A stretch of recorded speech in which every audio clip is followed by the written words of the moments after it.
આ ત્રણ રિલેશનશિપ એવી છે કે જે તમે ચૂઝ કરો છો as a man, a friend, a wife and a beloved. Can be different, can be the same. આ જે ત્રણ રિલેશનશિપ માણસ પસંદ કરે છે એ ત્રણેય અંતે તો સ્ત્રી જ છે. એ મુદ્દો બોઇલ ડાઉન થાય છે કે એક સ્ત્રી સહજ અસલામતી છે, સ્ત્રી સહજ ઈર્ષા છે, સ્ત્રી સહજ કેર છે, સ્ત્રી સહજ પોઝેશન છે. આ ત્રણેય સ્ત્રીઓનું. અને કૃષ્ણ વિશે છે. એને પૂછે છે દ્રૌપદીને કે તું પ્રેમ કરે છે કૃષ્ણને, અને ત્યારે દ્રૌપદી જવાબ આપે છે કે એ સમયની કઈ સ્ત્રી આર્યાવર્તની એવી છે જે એને ન ચાહતી હોય.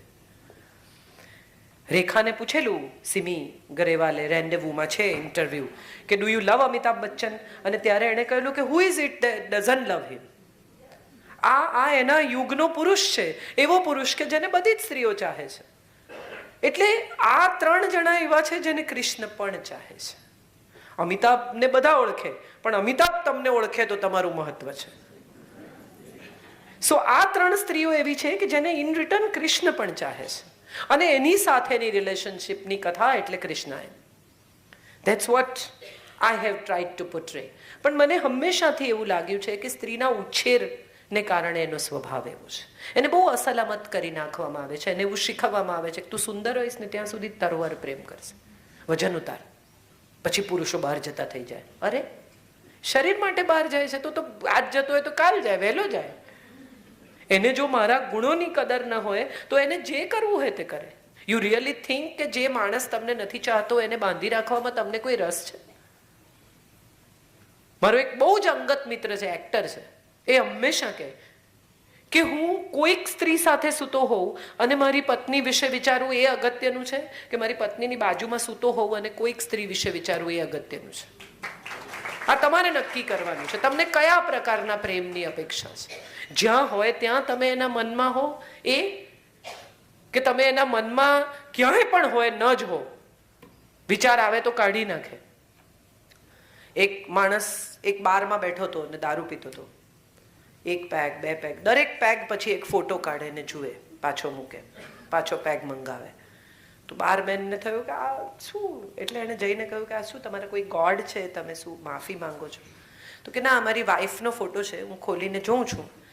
જ્યારે મને લાગશે કે બહુ જ સુંદર છે અને હું એને બહુ ચાહું છું ત્યારે હું ઘેર જતો રહીશ, કારણ કે પછી એનાથી વધારે દારૂ નહીં પીવાય. એટલે આ જોક આમ જુઓ તો બહુ આપણા બધાની જિંદગીઓ માટે સાચો છે.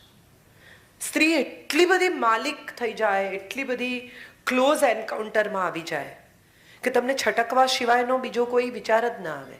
તમે આમ જુઓ તો તમને રેખાઓ ન દેખાય, તમારે આમ જ જોવી પડે. સો સ્પેસની જરૂરિયાત દરેકને છે, કૃષ્ણને પણ હશે જ એના સમયમાં.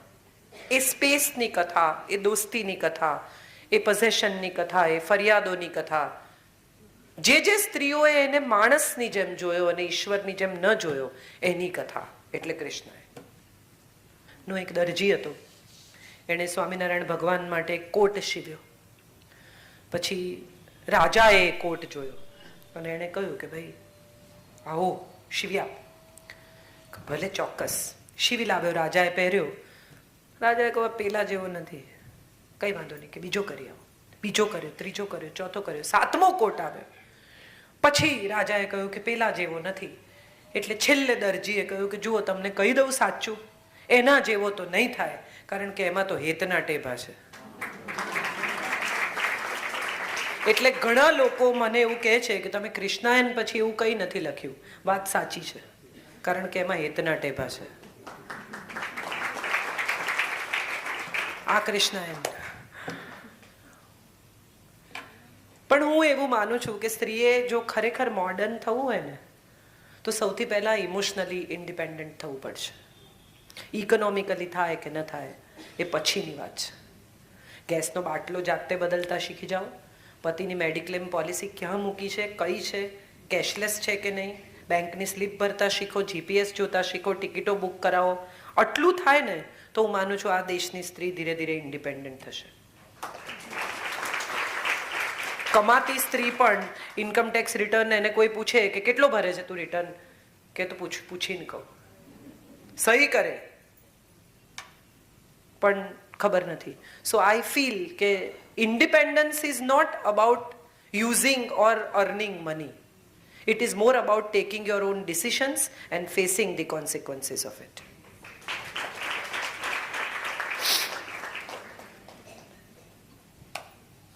કંઈ પણ પૂછી શકો છો મને, મારા અંગત જીવન વિશે પણ પૂછી શકો. સાચા જવાબ નહીં આપું પણ પૂછો. જી.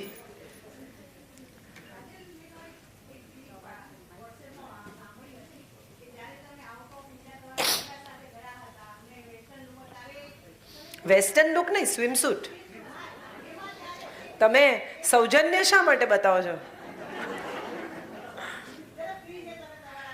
એટલે એમાં એવું થયેલું કે અમે ઈસ્ટ આફ્રિકા હતા અને એક બહુ જ સરસ પ્રોપર્ટી છે માધવાણીઝની, એબરડેર કરીને. ત્યાં અમે હતા અને બહુ બ્યુટિફુલ સ્વિમિંગ પુલ ને ત્યાં બીજું કોઈ હતું નહીં. હું, મારો દીકરો, મારા કાકા ને મારા કાકી, એ સિવાય કોઈ આખા પુલ પર. It was like a private pool. So I wore swimsuit. Then my son clicked a few pictures. અને મેં એને અપલોડ કર્યા. એટલી સુંદર જગ્યા, વાતાવરણ એટલું સરસ, મજા એટલી બધી. એટલે મેં એને અપલોડ કર્યા. એટલી મજાના પિક્ચર મારા દીકરા સાથેના, આમ મસ્તી કરતા ને એવા. એટલે ગુજરાતી સાહિત્ય હચમચી ગયું અને બધાએ મને મેસેજ લખ્યા કે આવા, એમ કે ગુજરાતી સાહિત્ય લેખક આવા ફોટા અપલોડ કરે ને આ શું છે ને ફલાણું. એટલે મેં એક નાની પોસ્ટ એમાં જવાબમાં લખી. આટલા બધા 400-500 લોકોના જે હૃદય દુભાયા એના જવાબમાં, કે પહેલી વાત અગત્યની એ છે કે તમને એક દીકરા સાથે મજા કરતી માં ન દેખાઈ, તમને સ્વિમસૂટ દેખાય. એક જરમાઈ હતા, એ જરમાઈએ કમ્પ્લેન કરી પોલીસ સ્ટેશનમાં જઈને કે સામે પેલો જે જોની રહે છે ને એના ઘરમાં નાગો ફરે છે. એટલે પોલીસે કહ્યું કે તમને દેખાય છે તમારા ઘરમાંથી? તો કે હા, હું ખુરશી ઉપર ટેબલ મૂકીને વેન્ટિલેટરમાંથી જોઉં તો ચોખ્ખું દેખાય છે. એટલે આ બધા ખુરશી પર ટેબલ મૂકીને વેન્ટિલેટરમાંથી સ્વિમસૂટ જુએ છે. એ પહેલી વાત છે. બીજી મહત્વની વાત જે મેં લખી, મેં એવું કહ્યું કે ગુજરાતી સ્ત્રી 50 વર્ષે સ્વિમસૂટ પહેરી શકે એવું એનું શરીર છે સાહેબ, વખાણ કરતા શીખો. આ બીજી મહત્વની વાત. અને ત્રીજી સૌથી મહત્વની વાત કે સ્વિમિંગ પુલ પર હું સ્વિમસૂટ ન પહેરું તો શું સાડી પહેરું એવી ગુજરાતી સાહિત્યની અપેક્ષા છે? અને એથી આ બધાની બહાર નીકળીને વિચારો તો આપણને સમજાય કે આપણે બધા એવા છીએ કે શોર્ટ્સ પહેરેલી સ્ત્રી સંસ્કૃત બોલે ને આપણને મંજૂર નથી. સાડી પહેરેલી શરાબ પીએ તો ચાલે. પહેરે સાડી સર, પછી ભલે કોકના ખભે પડે ને એનો પાલવ પડી એનો વાંધો નહીં, એનો કોઈ પણ સાડી પહેરે છે. એટલે આ આપણા દંભના સંસ્કારો છે જેમાંથી પણ હું માનું છું આપણે મુક્ત થવાનું છે. સંસ્કાર હું એવું માનું છું કે એ છે કે શોર્ટ્સ પહેરતી પુત્રવધુ સસરાને બેડ પેન આપી શકે પ્રેમથી, બાપની જેમ. પછી એ શું પહેરે છે ને એ જોવાનું છોડી દો. આપણે બધા, મેં કહ્યું ને, આ બધા બાહ્ય દેખાવ ઉપરથી માણસોના જજમેન્ટ લેતા થઈ ગયા છે. જે મેં લખેલું એટલે પોસ્ટ પછીથી બહુ લોકોએ મારા સપોર્ટમાં આવીને, પણ પહેલાં તો બધાને થયું અરે રે, ગુજરાતી લિટરેચર આખું સ્વિમસૂટ પહેરીને બજારમાં નીકળી પડ્યું છે, આવું હોય? ઠીક છે, મેં બધું ઘણું બદલવાનો પ્રયત્ન કર્યો છે. એમાં એક વધારાનું છે. જી.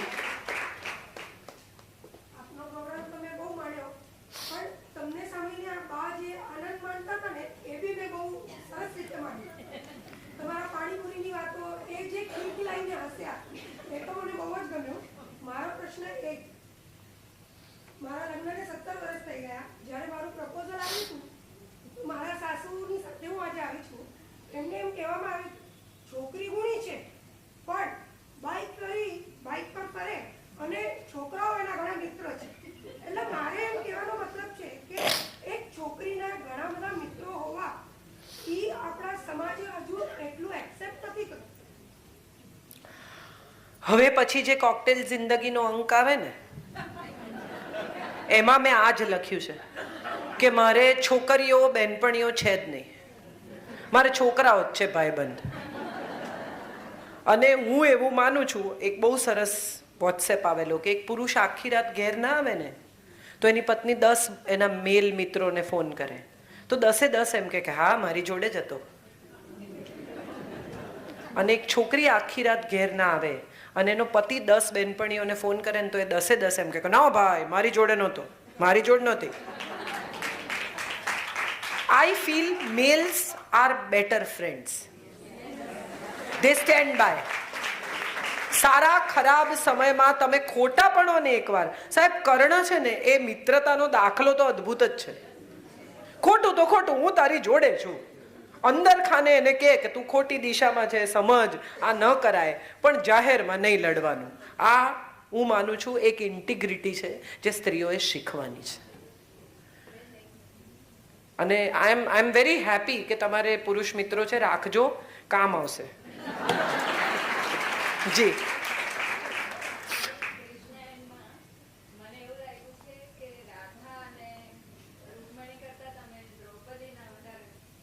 વખાણ કર્યા છે. હું દ્રૌપદીથી ઇમ્પ્રેસ છું એમ? હા તે છું જ.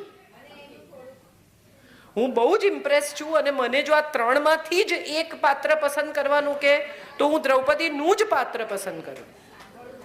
સાહેબ એક સાથે 5 પુરુષોને એક સરખી ઈમાનદારીથી પ્રેમ કરવો અને સાચવવા એક વર નથી સચવાતો. કેટલી બધી પત્નીઓ કે હું ઘેર નહીં જાઉં ને ત્યાં સુધી પીરસીને જમશે જ નહીં, હું તો કંટાળી ગઈ છું. એક દિવસ તમે ઘેર જાઓ ને જાતે પીરસીને જમી લીધું હોય, ખાવાનું કાઢીને ફ્રીજમાં મૂકી દીધું હોય, ટેબલ સાફ, હા તમે જમી લીધું તો શું જોઈએ છે? જમે જોઈએ છે કે ન જમે જોઈએ છે? ચોઈસ કરો. I believe very strongly that friendship is an everlasting relationship between any two people. માટે જ કદાચ સપ્તપદીનું 7મું વચન એમ કે છે કે સપ્તમે સખા ભવ, મિત્ર થઈ જાઓ. હવે બસ પતિ પત્નીનો સંબંધ પૂરો થયો, દોસ્ત થઈ જાઓ. જો દોસ્તી હશે ને તો બહુ લાંબી ટકશે, પણ મેરેજ, કંટ્રોલ, પોઝેશન આ બધું આવશે તો ગુજવાશે. મિત્રતામાં બંને જણા ઇક્વલ છે. અને આપણે એક બહુ મોટી વાત જે મિસ કરી ગયા છીએ એ છે મહાભારતની. એમાં બહુ સરસ એક શ્લોક છે કે સ્ત્રી અને પુરુષ ભિન્ન છે, અસમાન નથી. આપણે એને અસમાન કરી નાખ્યા છે. They are different but equal. આ ઇક્વાલિટીનો સૌથી મોટો દાખલો શું? તમે બધા નાના હતા ત્યારે વાર્તા સાંભળતા, એક હતી ચકી ને એક હતો ચકો. ચકી લાવી, ચકો લાવ્યો, એનો અર્થ એમ થયો કે બંને ઇક્વલ કોન્ટ્રીબ્યુશન ખીચડીમાં કરતા હતા. એમ નથી કહ્યું કે ચકો ગયો ચોખો લાવ્યો, ચકો ગયો મગ લાવ્યો, ચકી બેસીને એકતા કપૂર જોતી હતી. આવું નથી કહ્યું.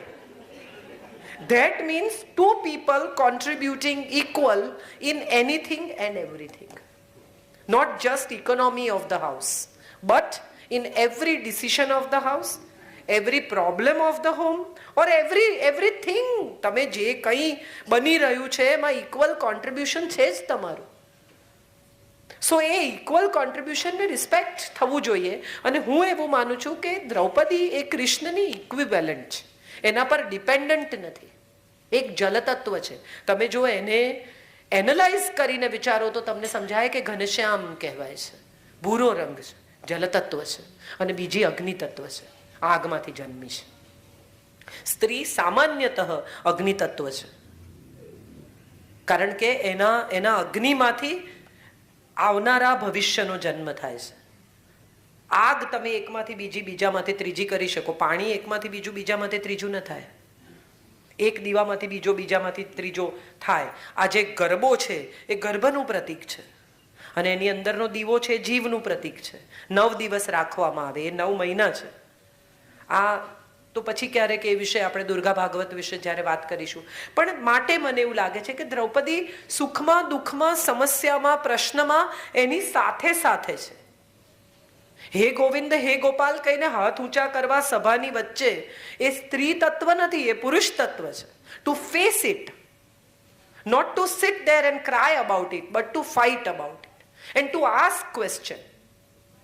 કે પહેલા પોતાની જાતને હાર્યા કે મને હાર્યા? ભાઈ પહેલા લીગલ ક્વેશ્ચનનો જવાબ આપો, પછી કપડાં ખેંચો.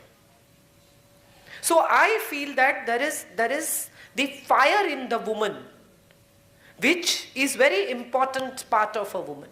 આપણા બધાની આગ ઠંડી પડી ગઈ છે. મને દુષ્યંત કુમાર બહુ એ રીતે ગમે છે કે તેરે सीने में हो या मेरे सीने में हो, आग जलनी चाहिए.